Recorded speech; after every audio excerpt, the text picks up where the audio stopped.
జై శ్రీరామ్. నేను మౌనికా శంకర. ముఘల్ తుర్కుల ఆఫ్ఘన్ల అట్రాసిటీస్ తర్వాత బ్రిటిష్ ఈస్ట్ ఇండియా అట్రాసిటీస్ని మనం ఫేస్ చేసినాం. అంటే 800 సంవత్సరాలు వాళ్ళతోని లడాయి అయింది, తర్వాత 200 సంవత్సరాలు బ్రిటిష్తోనైంది. బ్రిటిష్ హిందుస్థాన్ని వదిలేసి వెళ్ళిపోయేటప్పుడు ఆల్ ఇండియా ముస్లిం లీగ్ కానీ జిన్నా కానీ వీళ్ళందరూ ఏమని అడిగిందంటే, మీరు వెళ్ళిపోయేటప్పుడు మాకు ఇచ్చి వెళ్ళండి అని అడిగారు. కానీ అప్పుడు భారతదేశంలో ఉన్న జాతీయవాదులందరూ దానికి ఒప్పుకోలేదు. భారతదేశాన్ని గజ్వే హిందీ చేయాలని వీళ్ళు అనుకుంటున్నారు కాబట్టి వీళ్ళను కానీయొద్దు అని చెప్పేసి, కావాలంటే పాకిస్తాన్ తీసుకొని వెళ్ళిపోండి, అంతేగాని ఇక్కడ మీకు ఇచ్చేది లేదు అని చెప్పారు. అప్పుడు 1923లో వక్ఫ్ అనే ఒక బోర్డును స్థాపించారు ముస్లిమ్స్. అదేంటిది అంటే, భారతదేశంలో ఇక్కడ నిజాం నిరంకుశ పాలనలో మనల్ని చిత్రవదలు చేసి హిందూ సమాజం నుంచి వెళ్ళి రక్తం పీల్చి వాళ్ళు సంపాదించుకున్న ఆస్తులన్నింటినీ వక్ఫ్కి ఇచ్చేసి, ఇక్కడున్న ముస్లింలు పాకిస్తాన్ పోయినాక అక్కడున్న హిందువుల్ని ఇక్కడికి తన్ని ధర్మేసి వాళ్ళ ఆస్తులను వాళ్ళ ఇళ్ళను ఆక్యుపై చేసుకున్నడే కాకుండా ఇక్కడ వీళ్ళ ఆస్తులను వక్ఫ్కి ఇచ్చేసి ఇక్కడ నుంచి వచ్చే రెంట్లను అక్కడ వాళ్ళు ట్రాన్స్ఫర్ చేయించుకున్నారు. అట్లా వక్ఫ్ మొదలైంది. వెళ్తూ వెళ్తూ ముస్లింలందరూ ఏమని ఛాలెంజ్ చేసిందంటే, హస్కే లేంగే పాకిస్తాన్, లడ్కే లేంగే హిందుస్థాన్. అంటే ఇప్పుడు మేము కేక్ మొత్తం కావాలి అని అడిగితే మీరు మాకు ముక్కలు చేసిస్తున్నారు కదా, సరే ఈ ముక్కలు తీసుకొని మేము ఈ క్షణానికి కాంప్రమైజ్ అవుతున్నాం, కానీ భారతదేశంలో ఉన్న ముస్లింలందరూ కూడా హిందుస్థాన్ని గజ్వే హిందీ చేయడానికి పనిచేస్తారు. ఎట్లా?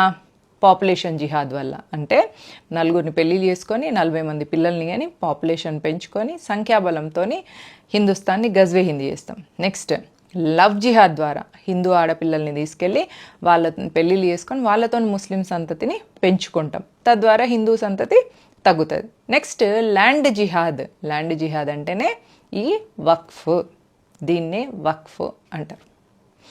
ఇప్పుడు ఆఫ్ఘనిస్తాన్ అయిపోయింది, పాకిస్తాన్ అయిపోయింది, బంగ్లాదేశ్ అయిపోయింది, ఇక మిగిలిన హిందుస్థాన్ని గజ్వే హిందూ చేయాలన్న ప్లాన్తో 1923 నుంచి ముస్లిం లీగ్ 1947లో పాకిస్తాన్ వెళ్ళిపోయిన పంచెలు పని చేస్తూ వీళ్లకు తోడు దొంగలుగా కాంగ్రెస్ ప్రభుత్వం కాంగ్రెస్ ప్రభుత్వం అయిపోయి మైనారిటీ అపీజ్మెంట్ చేస్తూ 1995లో వక్ఫ్కి లీగల్గా సూపర్ పవర్స్ ఇచ్చింది. ఏంటిది అంటే, వక్ఫ్ by a user is a వక్ఫ్. అంటే ఇప్పుడు మనకి ఎల్బీ స్టేడియంలో ఇఫ్తార్ విందు జరిగింది ఇప్పుడు మొన్న తెలంగాణలో. ఆ ఎల్బీ స్టేడియంలో జరిగిన ఇఫ్తార్ విందు, ఒకసారి వాళ్ళు ఇఫ్తార్ విందు అక్కడ జరుపుకున్న కారణంగా వాళ్ళు ఇది వక్ఫ్ ప్రాపర్టీ అనగానే అది వక్ఫ్ అయిపోతుంది.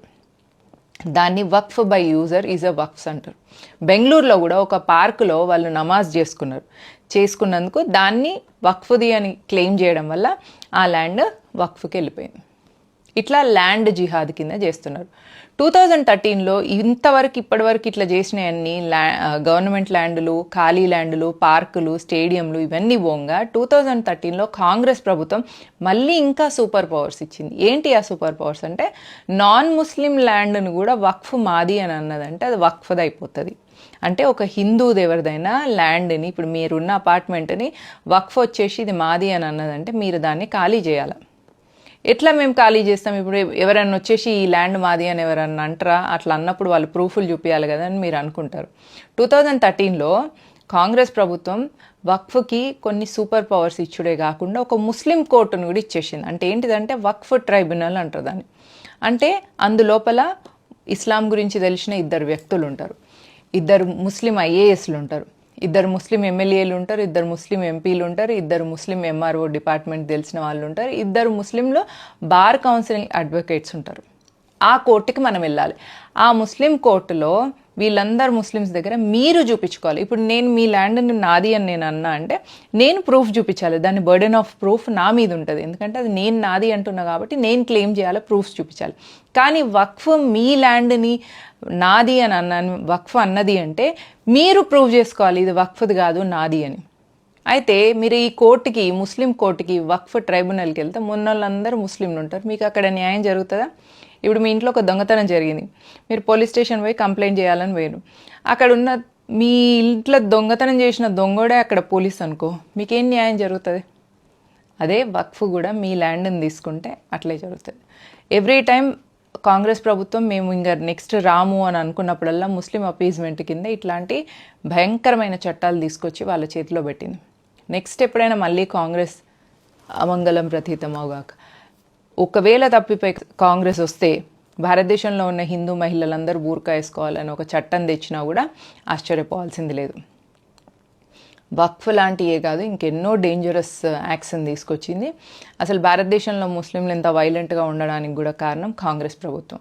సో మన దగ్గర ఉన్న ఒకే ఒక ఆప్షన్ కాంగ్రెస్ ముక్త్ భారత్. ఈ అమెండ్మెంట్, వక్ఫ్ అమెండ్మెంట్ బిల్ సక్సెస్ అవ్వాలని పార్లమెంట్లో ఎన్డీఏ కూటమిలో ఉన్న అందరూ కూడా దానికి సపోర్ట్ చేయాలని, వక్ఫ్కున్న ఈ సూపర్ పవర్స్ అన్నిటిని తగ్గించాలని మనం కోరుకుందాం.